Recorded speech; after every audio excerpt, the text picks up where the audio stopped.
Palmeradatsika rehetra ary misaotra indrindra rehetra anjara amin'izao efitra ho fanamarihana ny andro iraisam-pirenena iadina amin'ny herinaratra ataon'ny vehivavy izao.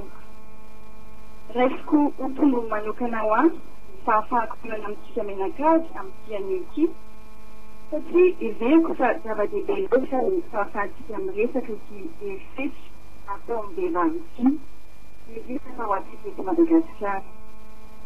Izany herinaratra atao amin'ny vehivavy izany mileo fandraholana ambavy na fampiasa kely na ampitahotra amin'izy ireo mba hananana fahefana izay ataony rehetra koa. Na inona endriky ny herinaratra mianjady amin'ny vehivavy dia tokony andraikitra feno hatrany izay manao ilay herinaratra. Ny herinaratra atao amin'ny vehivavy na ny ankizy dia isan'ireo fanjakana volom-belona izay mahazana indrindra maneran-tany. Tsy manavaka izany na fidirana, na faranga, na taona, na fahaizana azy. Manana endrika maharaha-teo ny herinaratra, tsy ilay herinaratra ara-batana fahitantsika ihany dia ilay volo sy rafy mahazo ireo noho ny fikasitrana atao ihany no misy, fa misy koa ny herinaratra amin'ny endriny hafa, ny herinaratra ara-moraly, ny herinaratra ara-psikolojika mianjady amin'ny vehivavy izay mbola mahafinaritra noho ilay herinaratra ara-batana mizaka azy ho azy ireo.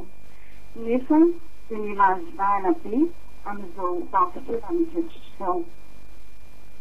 Maro anefa ny antony-mbola manakana ny vehivavy tsy andao ireo olona manampatra ny hery aminy satria tsy fatany ohatra izay anehana, tsy misy ny vola na ny fitimanana ialana amin'ny trano, matahotra ny fonany na ny fianan-janany, tsy mahatoky ny tenany na ihany koa mety mbola tsy ohatra ilay vadiny.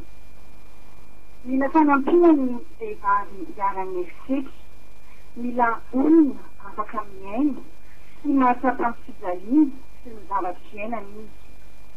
Ka lazao azy ary fa tsy ireny izy ao anatin'izany olan'izany ary tsy azo ekena mihitsy ny sy ny herinaratra mahazo azy, tsy mendrika ny fandrahonana, famonoana na fampijaliana atao azy ary tsy misy na inona na mikesiny na ny zavatra lazainy afaka manamarina ny herinaratra atao aminy.